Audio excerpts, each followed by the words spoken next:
Welcome everyone, my name is Chris Hendry. With Rainbow Six Siege's closed beta, a lot of you are going to be playing the game for the first time. Here are 5 tips pinpointing key behaviors and strategies to use while playing. Knowing the position of your enemy or denying them access to yours should be one of your team's top priorities. At the start of the preparation phase, the attacker spawn is a drone. Your main priorities are to scout traps, enemy positions, and the objective location. As the prep phase comes to an end, it is ideal to try to put your drone in a spot that is hidden. This will ensure it stays alive. As long as your drone is alive, you can use it to help your team by tagging enemies. Tagged enemies have their names shown through walls for duration. When playing as a defender, you have access to a number of security cameras.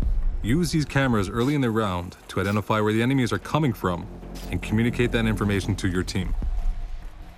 You have a compass at the bottom right-hand side of your screen that is useful to identify where the attackers have spawned and from where they are likely to breach. Also, each room has a name that is located under the compass to help players learn the map and better expose enemy locations. And remember, when not gathering intel, you should always try to take out the other team's observation devices. In Siege, destruction opens up many opportunities to create new navigation paths and line of sights. Understanding the map layout is just half the battle. You need to learn how to use destruction efficiently in each of them.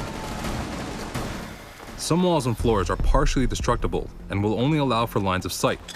These offer you a new vantage point and allow you to throw flashbangs, grenades, and other gadgets. On the other hand, some walls and floors will be completely destructible, allowing you to navigate through.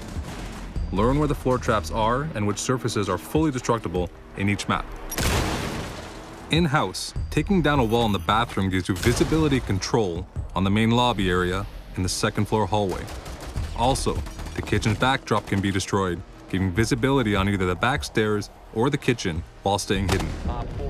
In Hereford, you have full visibility on the armory, the projector room, and the stairs by punching holes in these walls. Lastly, in Consulate, you have access to one of the objective rooms in the basement if you breach the trapdoor inside the reception desk on the main floor. These are just a few examples. Navigate the map, play with destruction, and use it to your advantage.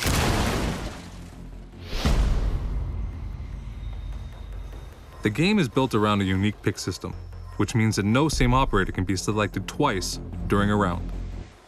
Team composition is crucial, and you need to be familiar with the 20 operators and their respective roles. Operators can be split into 5 roles. Point men are typically the ones who are in first line facing the threat. They usually carry a ballistic shield, covering them and their teammates, and are useful to pass through defender choke points.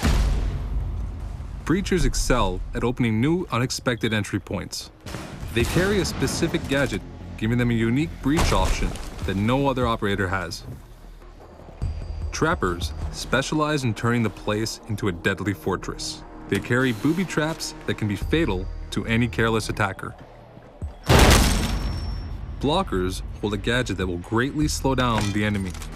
Contrary to trappers, blockers' gadgets are usually non-lethal but can neutralize the attacker's weapons and tools.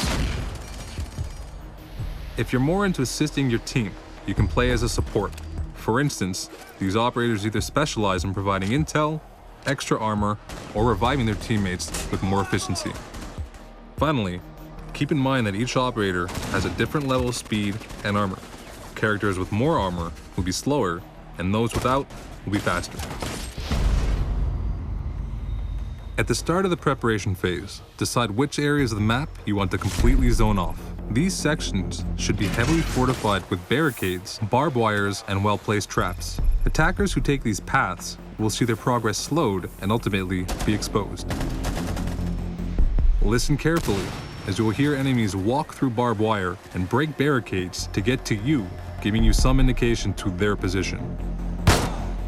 Completely barricading yourself in the objective room might be your first instinct when playing as a defender, but is not always the optimal strategy. By doing so, your team gives the attackers full freedom to close in on you, like fish in a barrel. Control the map flow by creating different layers of defense and position yourself smartly to cover key entrances. You want to force choke points so enemies become bottlenecked. Wooden barricades are unlimited, so don't hesitate to optimize your defense throughout the round.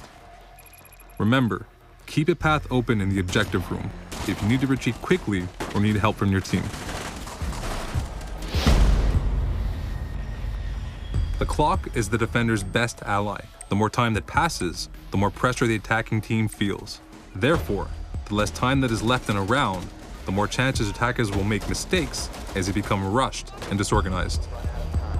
As a defender, try to slow down the attackers by using all of your tools, traps, and gadgets.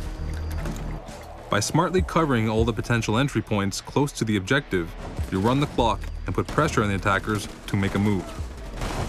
If you're the last defender alive, and the remaining time is close to 0, then you might want to hide somewhere near the objective and wait. Certain operators like Smoke can often delay the clock a great deal and win the round without even shooting a bullet. As an attacker, you want to create chaos, panic, and misdirection for the defenders. Observe where the defenders are positioned and create diversions by using grenades and breach charges to form a coordinated attack. During the confusion, try to close in on the objective. A great tool is Fuse's cluster mine that punches a small hole in a wall and unloads 4 grenades in one single room. This will force the defenders to get out of the way and leave them exposed. Thank you for watching our tip video, and I'll see you in the closed beta.